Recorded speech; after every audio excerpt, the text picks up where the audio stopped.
Hello बच्चों, welcome to our YouTube channel learning with Ramesh. बात जब रसायन विज्ञान की आती है तो ऐसा लगता है कि मैं इसे कैसे पढ़ूंगा। यह तो बहुत कठिन विषय है, लेकिन ऐसा कुछ नहीं है। ये भी बस सभी सब्जेक्ट की तरह है। बस आपको ज़रूरत होती है एक इम्पोर्टेंट कंस्ट्रक्शन की, वो मैं आपको दूंगा। अगर आप 10 या फिर 9 में हैं या 9 से 10 में जाने वाले हैं तो ये वीडियो आपके लिए ही है। तो चलिए शुरू करते हैं।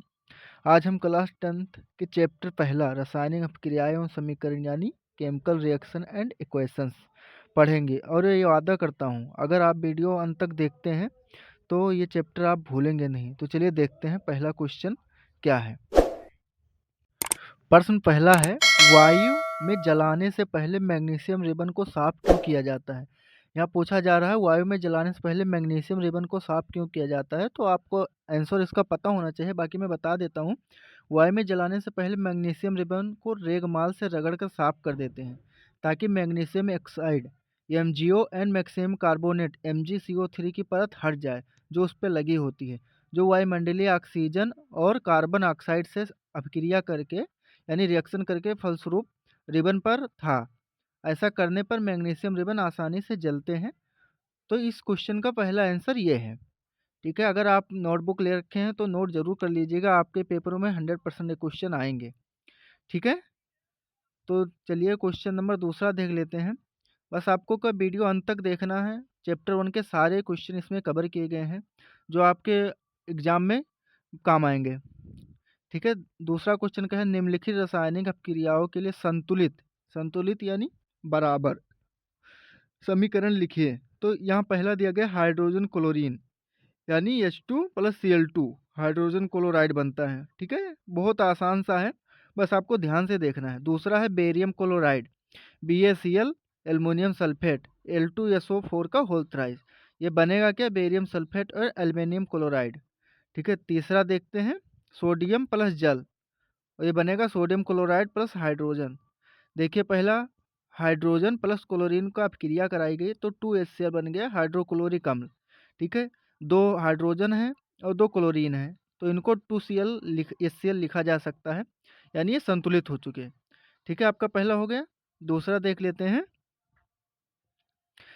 बेरियम क्लोराइड, इसको 3 बेरियम क्लोराइड देख लिया गया। AQ लिखा है, इसका मतलब होता है एक्वा यानी तरलीय है।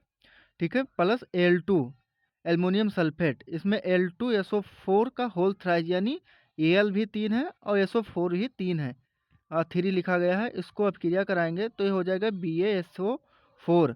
अब यहाँ SO4 का होल थ्राइस था यानी SO4 3 बार था और बेरियम भी 3 बार था।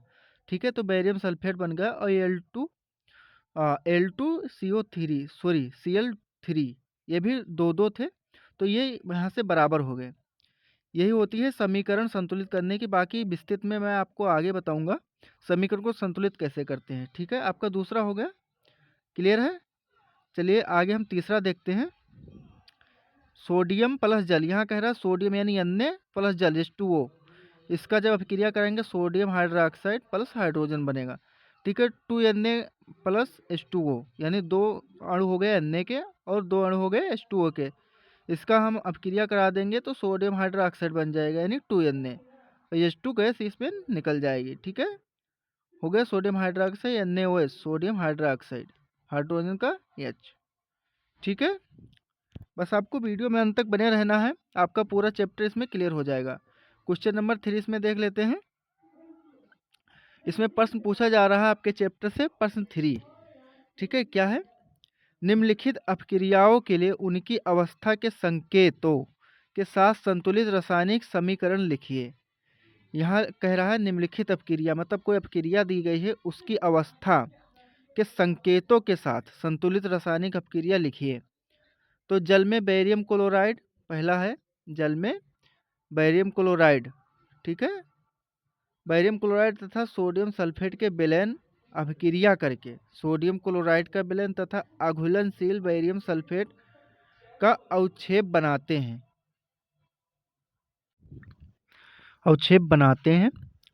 सोडियम हाइड्रोक्लोराइड का विलयन जल में हाइड्रोक्लोरिक अम्ल यानी HCl के विलयन में से अपक्रिया करके सोडियम क्लोराइड का विलयन तथा जल बनाते हैं।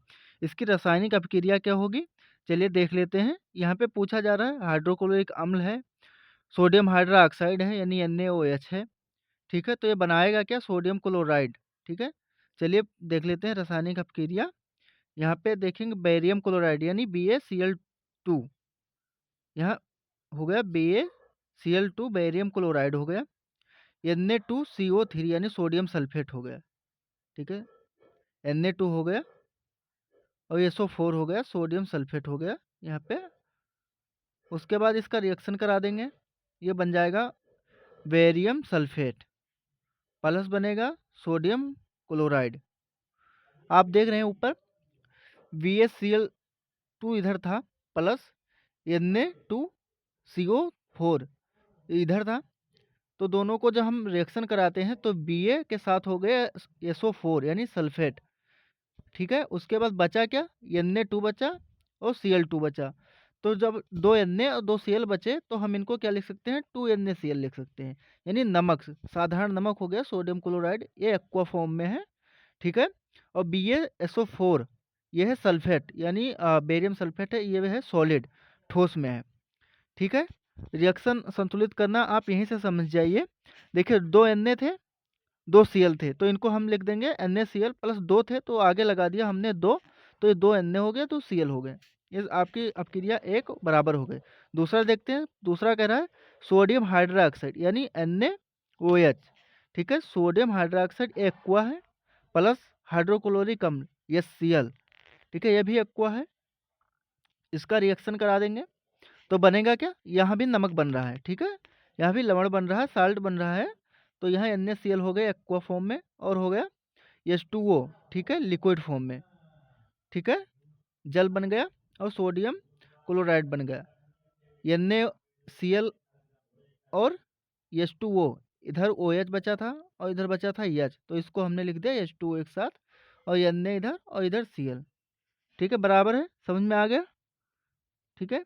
आगे चलते हैं, दोनों ये क्वेश्चन क्लियर हो गए आपके, ठीक है? आप देखते हैं खंड 1 का अपना है दूसरा, इसमें लिखा है किसी पदार्थ यक्ष यानी कोई पदार्थ है यक्ष के विलयन का उपयोग सफेदी करने के लिए होता है।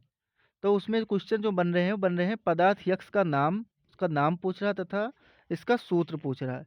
और दूसरा क्या पूछ रहा है? ऊपर यानी पहले क्वेश्चन में से लिखे पदार्थ यक्ष की जल के साथ अपक्रिया, यानी कोई पदार्थ का नाम पूछ रहा है, उसका सूत्र पूछ रहा है, अगर उसका नाम और सूत्र पता चल जाए तो उस पदार्थ की अपक्रिया करानी है किससे? H2O से, जल से करानी है, ठीक है? इसमें देखिए लिखा है ऊपर माने यक्ष में जो आइटम सॉरी ऊपर जो अपना यक्ष में पदार्थ है उसका सूत्र जब पता चल जाए तो उसका क्या कराना है? अपक्रिया कराना है जल से। तो पहले हम पता कर लेते हैं, पदार्थ यक्ष का नाम दिया हुआ है बुझा हुआ चूना यानी बिना बुझा हुआ चूना, जिसका सूत्र होता है CO, ठीक है? CaO कि जल के साथ अपक्रिया इस प्रकार होगी, क्या है? CaO यानी बिना बुझा हुआ चूना प्लस जल के साथ अपक्रिया करिया देंगे तो इसका रिएक्शन कराने में बचेगा बुझा हुआ चूना यानी CaOH2, ठीक है? OH का होल ट्वाइस बनेगा कैल्शियम हाइड्रोक्साइड बुझा हुआ चूना, ठीक है? बिना बुझा हुआ चूना जब जल के साथ अपक्रिया कराएंगे तो वो बुझा हुआ चूना बन जाएगा, ठीक है? कैल्शियम हाइड्रोक्साइड हो जाएगा वो, ठीक है? ये क्वेश्चन क्लियर हो गया। अगला देख लेते हैं हम, ठीक है? क्रियाकलाप कह रहा है, क्रियाकलाप 1.7 में एक परख नली, एक कोई परख नली दिए गए हैं, एक गैस एकत्रित मात्रा में दूसरी से दुगना क्यों? उस गैस का नाम बताइए। यहाँ पे समझ लीजिए, एक परख नली में एकत्रित गैस की मात्रा दूसरी से 2 गुना क्यों है? उस गैस का नाम बताइए। तो चलिए हम देख लेते हैं, हमें ज्ञात है कुछ, इसका आंसर देखिएगा ध्यान से देखिएगा, ध्यान दीजिएगा इधर।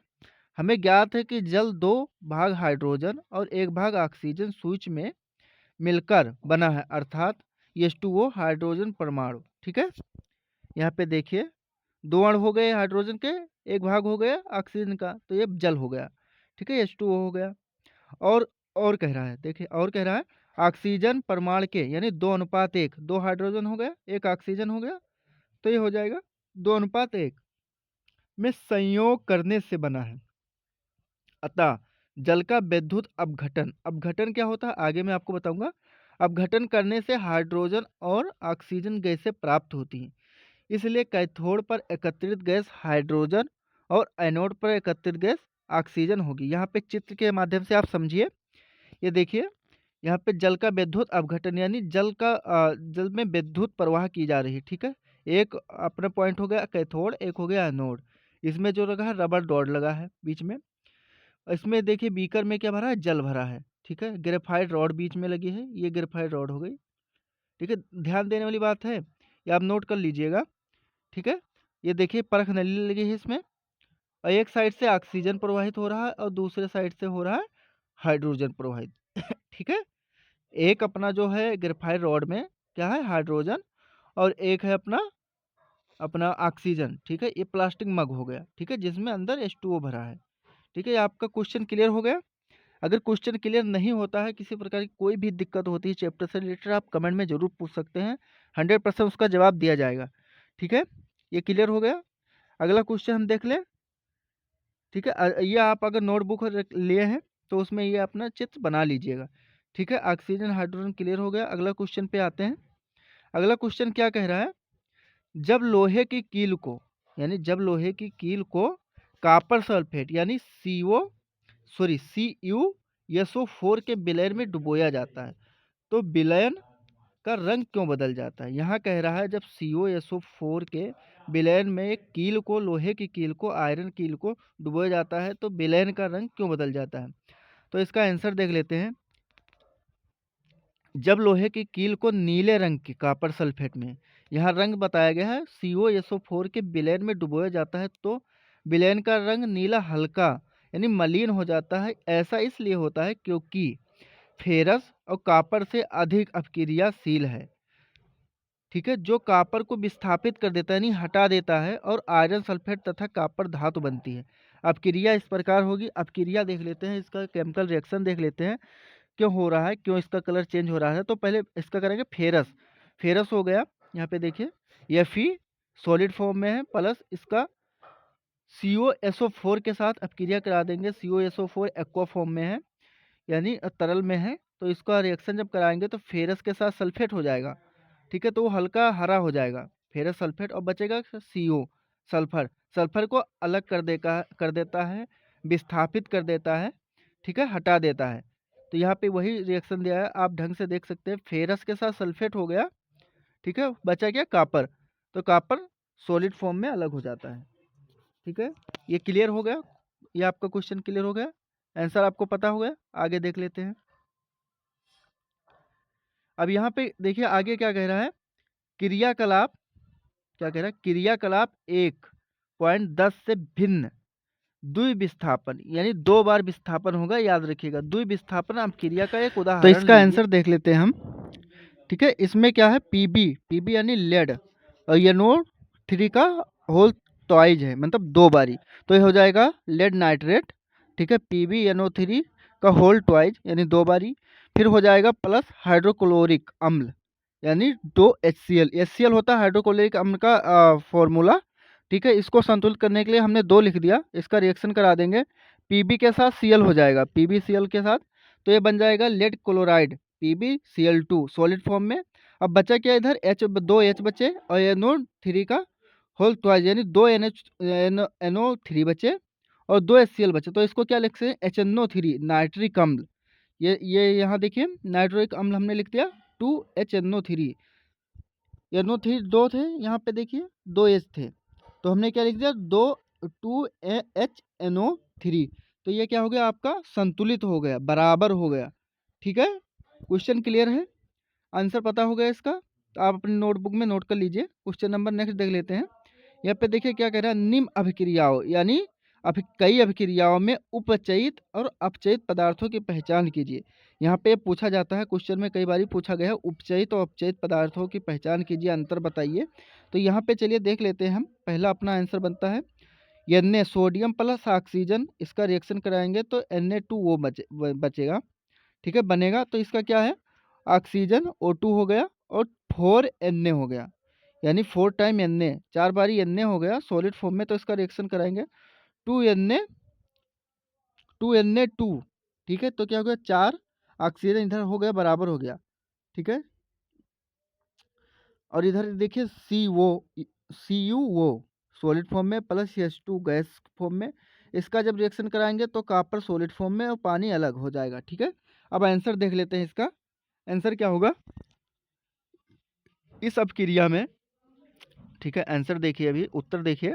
इस अपक्रिया में सोडियम और सोडियम ऑक्साइड में उपचयित होता है। उपचयित यहाँ पे देख लीजिएगा, सोडियम जब यहाँ पूछा जाता है अंतर, सोडियम और सोडियम ऑक्साइड में उपचयित होता है क्योंकि क्योंकि सोडियम का O2 से संयोग हो रहा है, यानी जो सोडियम है O2 के साथ जुड़ रहा है, तो यहाँ पे क्या है, उपचयित है। और O2 अपचयित हो रहा है। ठीक है, ठीक है, क्लियर है। अब यहाँ पे देखिए, यहाँ नीचे रिएक्शन दिया गया है CO प्लस H2, इसका क्या हो गया, CO अलग हो गया और H2 हाइड्रोजन और O2 क्या हो गए, मिल गए, जुड़ गए, तो क्या हो गया यहाँ पे ऑक्सीजन अपना हो गया अपचयन। समझ में आ गया, अपचयन हो गया। ठीक है, समझ में आ गया। अगला क्वेश्चन देख लेते हैं। यहाँ पे नीचे दी गई अपक्रियाओं के संबंध में कौन सा कथन सत्य है? ठीक है, इसमें एक वाक्य सही है, वो क्या है, PbO2 मतलब लेड ऑक्साइड प्लस कॉपर का जब हम अपक्रिया कराते हैं तो PD, ठीक है, प्लस CO2 गैस बनता है। तो इसमें क्या सही होगा, सीसा अपचयित हो रहा है। अभी हमने ऊपर बताया था सीसा अपचयित हो रहा है, कार्बन डाइऑक्साइड उपचयित हो रहा है। ठीक है, इसमें सही क्या है वो बताना है आपको, कार्बन उपचयित हो रहा है या लेड ऑक्साइड उपचयित हो रहा है। ठीक है, तो यहाँ पे हम देखते हैं आंसर क्या होगा। तो आंसर अपना होगा A एंड B, ऑप्शन होगा A एंड B, यानी कार्बन डाइऑक्साइड उपचयित हो रहा है। ठीक है, अगला देख लेते हैं। क्वेश्चन क्लियर हो गया। इसमें लिखा है, क्वेश्चन नंबर 2 है, फेरस ऑक्साइड प्लस एल्युमिनियम को जब हम रिएक्शन कराएंगे तो L2O2 बनेगा प्लस 2 फेरस। फेरस तो रहता ही है। ठीक है, उसको 2 फेरस इक्वल करने के लिए, क्योंकि Fe2 था, O2 था। ठीक है, ऊपर दी गई अपक्रिया किस प्रकार की अपक्रिया, यहाँ भी पूछ रहा है किस प्रकार की अपक्रिया है। तो यहाँ पे फेरस क्या हो रहा है, अलग हो रहा है। ठीक है, तो यहाँ क्या है, विस्थापन मतलब अलग हो रहा है। तो संयोजन अपक्रिया यहाँ नहीं होगी, द्विविस्थापन अपक्रिया नहीं होगी, वियोजन नहीं होगी, तो बचा क्या, विस्थापन। तो यहाँ पे अब जो अपना सही आंसर होगा वो होगा विस्थापन। ठीक है, समझ में आ गया। अगला क्वेश्चन देख लेते हैं। ठीक है, अगर नोटबुक है आपके पास तो आप नोट करते चलिएगा क्वेश्चन। ठीक है, आंसर क्वेश्चन दोनों नोट करिएगा। ठीक है, आपका केमिस्ट्री का पहला चैप्टर पूरी तरह से इसमें कवर हो जाएगा।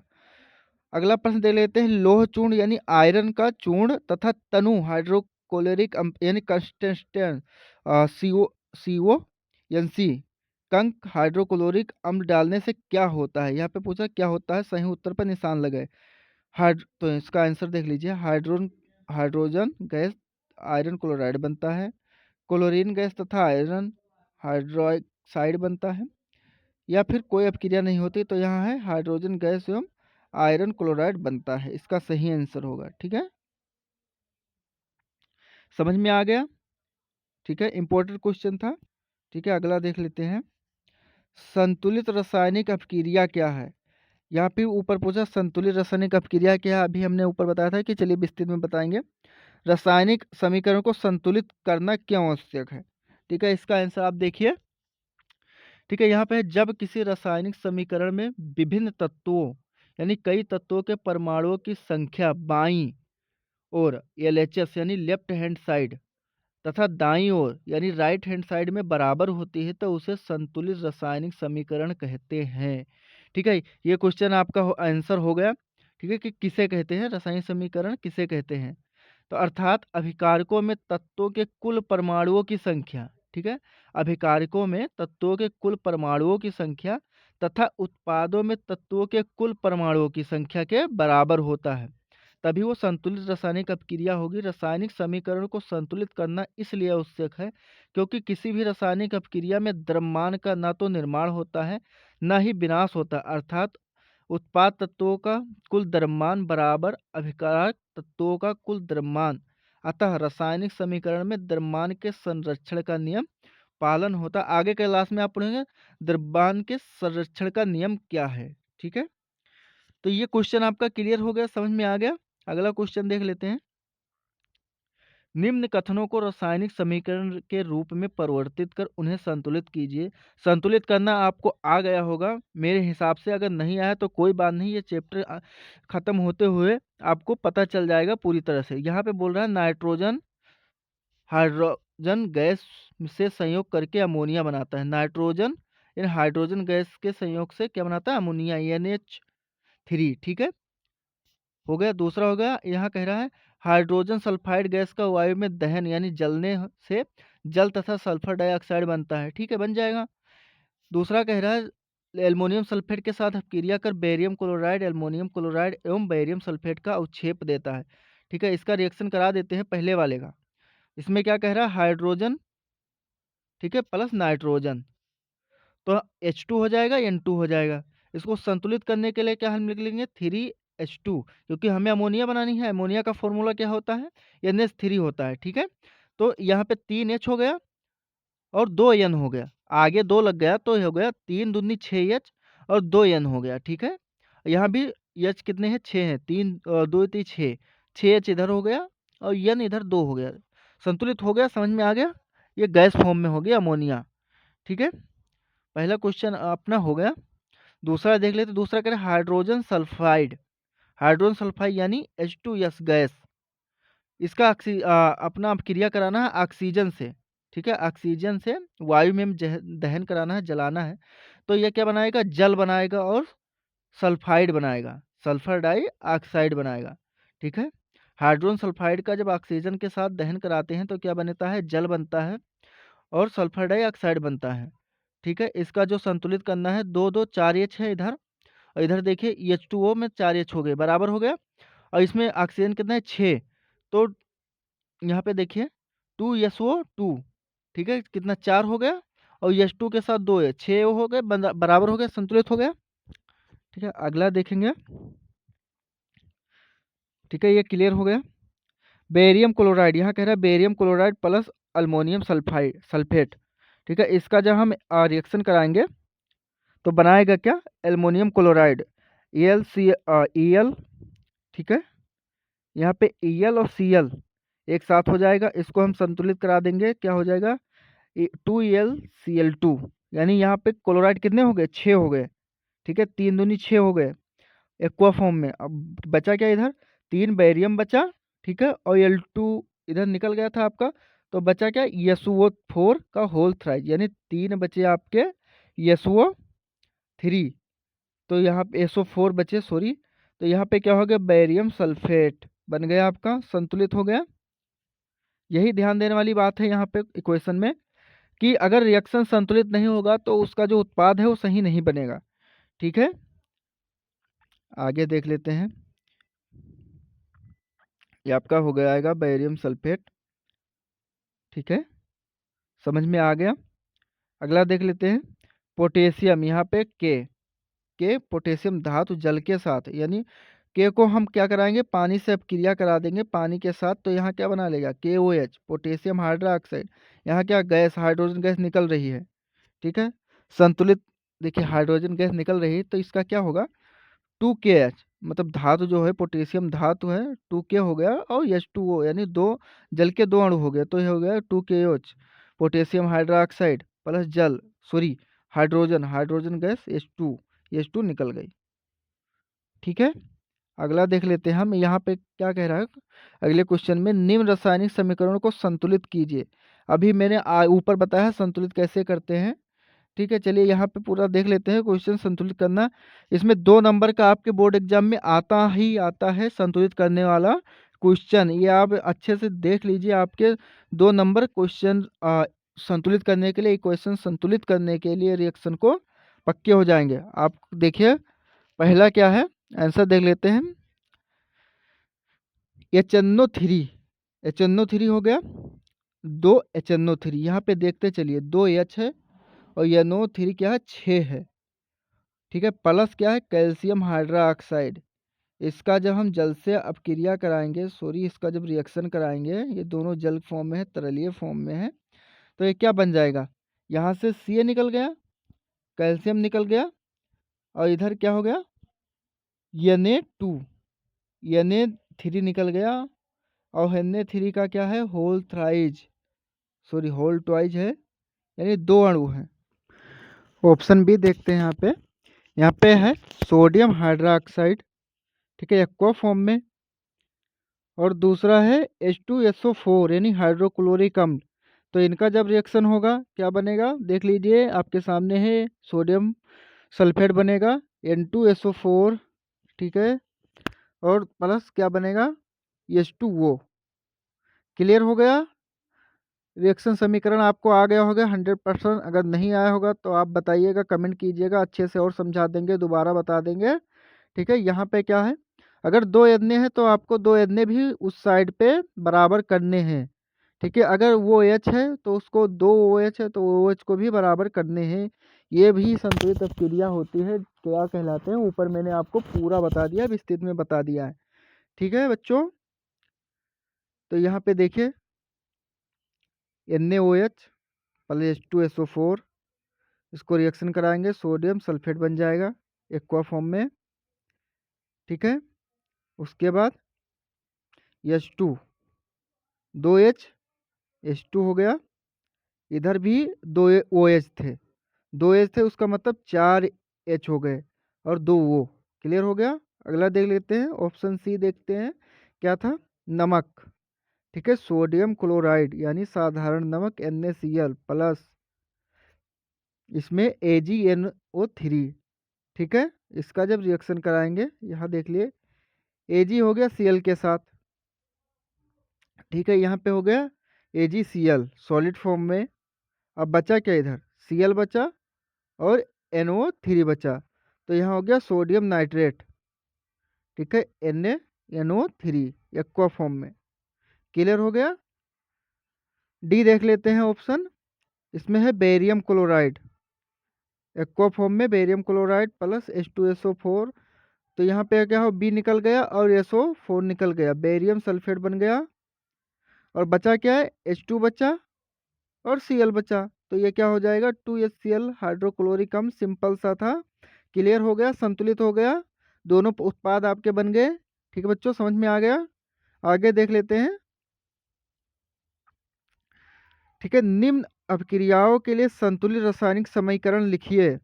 ये तो क्लियर है, अगर पूरा चैप्टर आप देखते हैं तो आज ही आपको संतुलित रासायनिक अपक्रिया यानी संतुलित करना रिएक्शन आ जाएगा। यहाँ पे पूछ रहा है कैल्शियम हाइड्रोक्साइड, कैल्शियम हाइड्रोक्साइड मतलब COOH plus carbon dioxide CO2, इसका जब रिएक्शन कराएंगे तो कैल्शियम कार्बन प्लस जल बनेगा, ठीक है। क्लियर हो गया।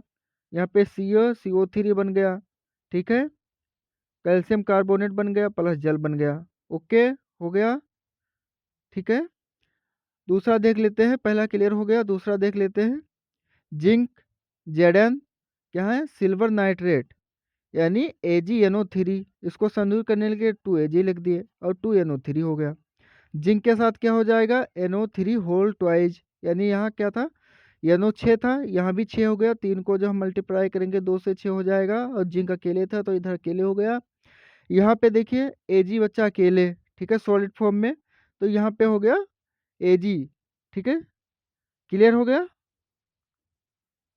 दूसरा क्लियर हो गया। तीसरा देख लेते हैं, एल्युमिनियम प्लस कॉपर क्लोराइड यानी COCl2 था ही, उसको हमने 3 लिखा, ठीक है, बराबर करने के लिए। अब इधर क्या हो गया, Al बचा, LCl के साथ हो गया, 2HCl हो गया, क्या हो गया, 6 क्लोराइड हो गया, ठीक है, प्लस क्या हो गया, 3Cu हो गया। यहाँ पे इधर भी 3Cu था, उधर भी 3Cu हो गया, बराबर हो गया। अगला देख लेते हैं, barium chloride plus potassium sulphate यानी BaCl2, ठीक है, BaCl2 plus K2SO4 potassium sulphate, इसका जब रिएक्शन कराएंगे BaCO4 एक साथ हो जाएगा, बेरियम सल्फेट, और बचा क्या, यहाँ बना K2NCl, तो हो जाएगा KCl पोटेशियम क्लोराइड, 2 K थे, 2 K इधर हो गए, 2 Cl थे, 2 Cl हो गए, बराबर हो गया। अगला क्वेश्चन देखते हैं, ठीक है, निम्न अपक्रियाओं के लिए संतुलित रासायनिक समीकरण लिखिए तथा प्रत्येक अपक्रिया का प्रकार बताइए। यहाँ पे रिएक्शन भी लिखना है और प्रकार भी बताना है कि किस प्रकार का है। तो देख लेते हैं। ठीक है, पोटेशियम ब्रोमाइड यानी KBr एक्वा फॉर्म में plus bohrium barium chloride iodide. तो यहाँ हो गया बेरियम आयोडाइड। इसका जब रिएक्शन कराएंगे तो ये हो जाएगा 2I 2Ki हो गया। ठीक है, प्लस हो गया Br2। यह द्विविस्थापन अपक्रिया है। यहाँ पे देखिए द्विविस्थापन अपक्रिया सो हो गई, अभी ऊपर ही आपको बताया था कि द्विविस्थापन अपक्रिया क्या होती है। ठीक है, दूसरा कह रहा है जिंक कार्बोनेट। दूसरा कह रहा है जिंक कार्बोनेट रिएक्शन कराएंगे तो क्या होगा, ये होगा जिंक ऑक्साइड प्लस बनेगा कार्बन डाइऑक्साइड। ये कौन सी रिएक्शन अपक्रिया है, वियोजन। यानी एक उत्पाद को तोड़ के क्या हो रहा है, अलग अलग हो रहे हैं, वियोजन हो रहे हैं, अलग हो गए। ठीक है, वियोजन अपक्रिया का उदाहरण है। ठीक है, ये आप नोट करते चलिएगा अपने नोटबुक में। तीसरा देख लेते हैं, तीसरा क्या कह रहा है, H2 प्लस Cl2। ठीक है, इसका रिएक्शन कराएंगे हाइड्रोक्लोरिक बनेगा, HCl बनेगा। HCl बनेगा, ये क्या संयोजन। यहाँ हाइड्रोजन और क्लोरीन क्या हो रहा है, जुड़ रहा है, संयोग कर रहा है। ठीक है, तो इसका होगा संयोजन। समझ में आ गया। तीसरा मैग्नीशियम प्लस हो गया HCl, इसका रिएक्शन करेंगे MgCl हो गया प्लस H2। ये क्या हो गया विस्थापन। यहाँ क्या हो गया, अपना Cl विस्थापित हो गया Mg के साथ। ठीक है, H2 अलग हो गया, तो इसका हो गया विस्थापन अपक्रिया उदाहरण। ठीक है, आप देखिए इंपॉर्टेंट क्वेश्चन, उष्माक्षेपी एवं उष्माशोषी अपक्रिया का अर्थ क्या है, उदाहरण दीजिए। आपके एग्जाम में 100% आता है। तो उष्माक्षेपी अपक्रिया हो जाएगा जिन अपक्रियाओं में उत्पाद के निर्माण के साथ साथ उष्मा का उत्पन्न होता है, उष्मा उत्पन्न होती है, उसमें क्या कहते हैं, उष्माक्षेपी अपक्रिया कहते हैं। उष्मा उत्सर्जन का संकेत ए द्वारा उत्पाद को लिखकर प्रदर्शित किया जाता है। उदाहरण के आप देख लीजिए, कॉपर प्लस O2, ठीक है, कार्बन प्लस ऑक्साइड, इसको मिलाएंगे CO2 बन जाएगा गैस। और ये यहाँ पे क्या हो गया उष्माक्षेपी। यहाँ पे आपने क्या पढ़ा था, उष्मा उत्पन्न होती है जब कार्बन का ऑक्सीजन का मिश्रण कराएंगे तो कार्बन डाइऑक्साइड बनेगा, उष्मा निकलेगी, तो उसे क्या कहते हैं उष्माक्षेपी अपक्रिया। ठीक है, क्लियर हो गया बच्चों। दूसरा देख लेते हैं उष्माशोषी अपक्रिया। उष्माशोषी अपक्रिया कहते हैं जिन अपक्रियाओं में उष्मा का अवशोषण होता है, मतलब शोषण होता है, उसे कहते हैं उष्माशोषी अपक्रिया। ठीक है, सोखना। ठीक है, क्लियर हो गया। उदाहरण के लिए देख लेते हैं CO का अपघटन का एक उष्माक्षेपी अपक्रिया है, क्योंकि इसमें उष्मा के रूप में ऊर्जा अवशोषित होती है। अपक्रिया इस प्रकार है, अपक्रिया आपको देखना है चूना पत्थर यानी CO3 कैल्शियम कार्बोनेट, जब गर्म करेंगे तो क्या हो जाएगा, बुझा हुआ चूना बन जाएगा। CO कैल्शियम ऑक्साइड प्लस क्या हो जाएगा गैस जहाँ पे यहाँ पे जो नोट किया गया है उष्मा ऊर्जा अवशोषण हो रहा है। ठीक है, क्लियर हो गया। अगला देख लेते हैं श्वसन। श्वसन को उष्माक्षेपी अपक्रिया क्यों कहते हैं, वर्णन कीजिए। कई बार ही आपके प्रश्न बोर्ड एग्जाम में आया है, नोट करके चलिएगा। इसमें आंसर देख लेते हैं। श्वसन को उष्माक्षेपी अपक्रिया दो कारणों से कहा जाता है। पहला कारण, क्योंकि ग्लूकोज हमारी कोशिकाओं में उपस्थित ऑक्सीजन से संयोग कर कार्बन डाइऑक्साइड तथा जल बनाता है। दूसरा जो कारण है, इस अपक्रिया में ऊर्जा, ठीक है, उष्मा ऊर्जा निर्मुक्त हो रही है। अपक्रिया इस प्रकार होगी, अपक्रिया भी नीचे दिया गया है। देखिए ग्लूकोज का फॉर्मूला होता है C6H12 O6। ठीक है, एक्वा प्लस ऑक्साइड से ये क्या करती है, अपक्रिया करती है, तो क्या बनाती है, कार्बन डाइऑक्साइड प्लस जल बनाती है। ऊर्जा क्या हो जाए बन रहा है। ठीक है, तो उसमें क्षेपी अपक्रिया हो गई। क्लियर हो गया। क्वेश्चन नंबर 11 देख लेते हैं। वियोजन अपक्रिया को संयोजन अपक्रिया के विपरीत क्यों कहा जाता है, इन अपक्रियाओं के लिए समीकरण लिखिए। यह भी क्वेश्चन कई बार आया है, तो इसका आंसर देख लेते हैं। वियोजन अपक्रिया में कोई अभिकारक दो या दो से अधिक उत्पादों में विघटित हो जाता है। ठीक है, उदाहरण के लिए देख लेते हैं फेरस सल्फेट।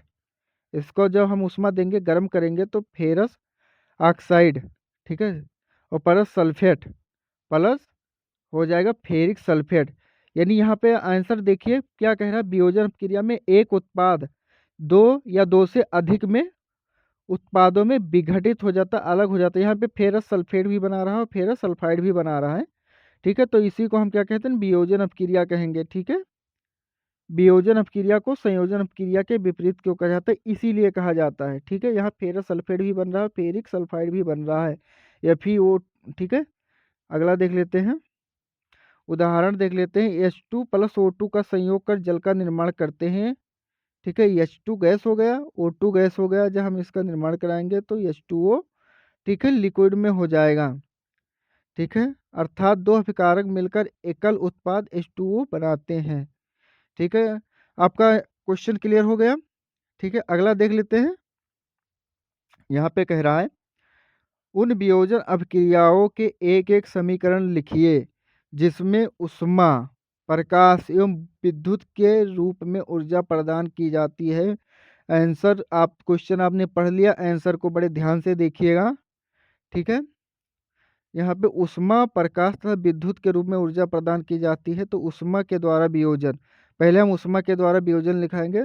लेड नाइट्रेट यानी PbNO2 NO3 का होल ट्वाइज, इसको जब हम उष्मा देंगे, दहन कराएंगे, जलाएंगे, तपान देंगे, तो यहाँ पे क्या हो जाएगा, लेड ऑक्साइड बनेगा प्लस नाइट्रोजन डाइऑक्साइड बनेगा प्लस ऑक्सीजन रिलीज होगा।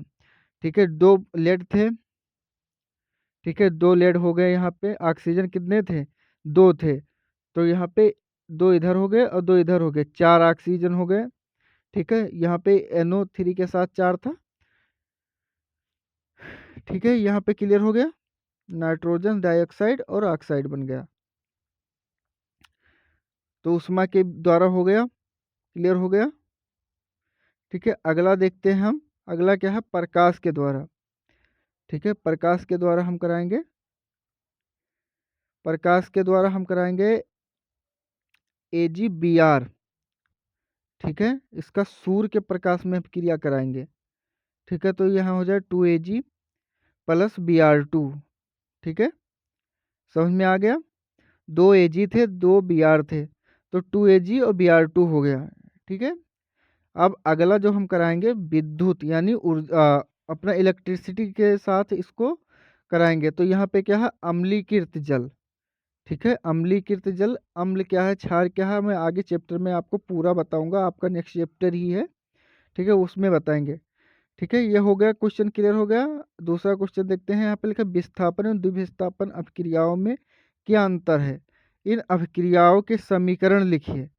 आंसर देख लेते हैं। विस्थापन अभिक्रिया जब अधिक क्रियाशील तत्व कम क्रियाशील तत्व को उसके यौगिक से विस्थापित कर देता है, तो वहाँ क्या होता है, विस्थापन अभिक्रिया होता है, रिएक्शन होता है। ठीक है, जब विस्थापन अभिक्रिया जब अधिक विस्थापन तत्व या कम क्रियाशील तत्व के यौगिक को विस्थापित कर देता है, तो वहाँ पे क्या होता है, विस्थापन अभिक्रिया होती है। जिंक प्लस कॉपर क्लोराइड को जब हम मिश्रण कराएंगे, तो जिंक क्लोराइड यहाँ पे कॉपर को अलग कर देता है। ठीक है, ये हो गया।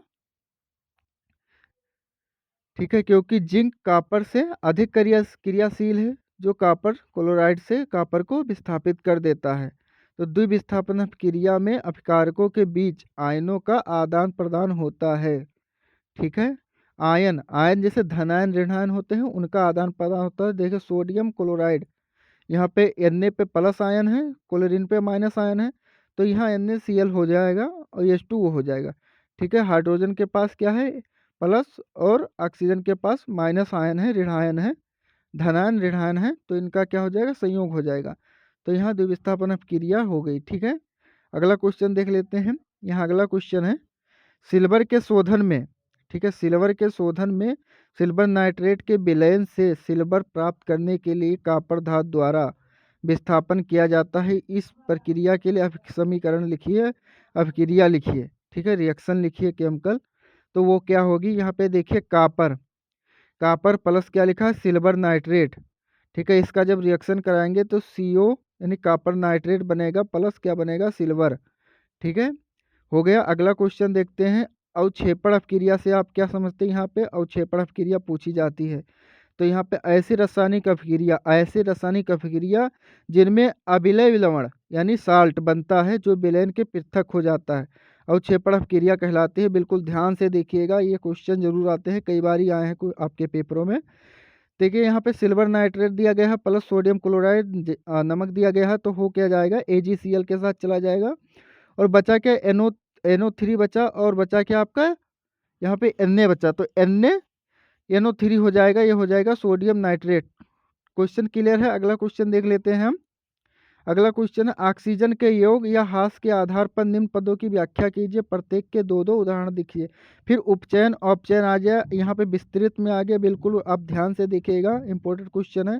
ऑक्सीडेशन, ठीक है, ऑक्सीजन का योग या हाइड्रोजन का ह्रास, ठीक है, ऑक्सीजन योग मतलब जुड़ना या हाइड्रोजन का ह्रास, ठीक है, ह्रास में तो होता है घटना, खत्म होना, कम होना, ठीक है, इसका ऑक्सीजन या अपचयन कहलाता है। बिल्कुल ध्यान से पढ़िएगा। यहाँ पे देखिए कॉपर प्लस ऑक्साइड, इसका रिएक्शन कराएंगे तो क्या हो गया, कॉपर ऑक्साइड बन गया। यहाँ पे कॉपर क्या हो रहा है, अपचयित होकर क्या बनाता है, कॉपर ऑक्साइड बनाता है, ठीक है, क्लियर हो गया। दूसरा देख लेते हैं मैग्नीशियम प्लस ऑक्साइड, क्या बनाएगा, मैग्नीशियम ऑक्साइड। यहाँ पे मैग्नीशियम क्या हो रहा है, अपचयित हो रहा है, अपचयित होकर क्या बना रहा है, मैग्नीशियम ऑक्साइड बनाता है, ठीक है। अपचयन देख लेते हैं, अपचयन क्या होता है, रिडक्शन होता है, ठीक है, रिडक्शन होता है। ऑक्सीजन का ह्रास, हाइड्रोजन का योग अपचयन कहलाता है।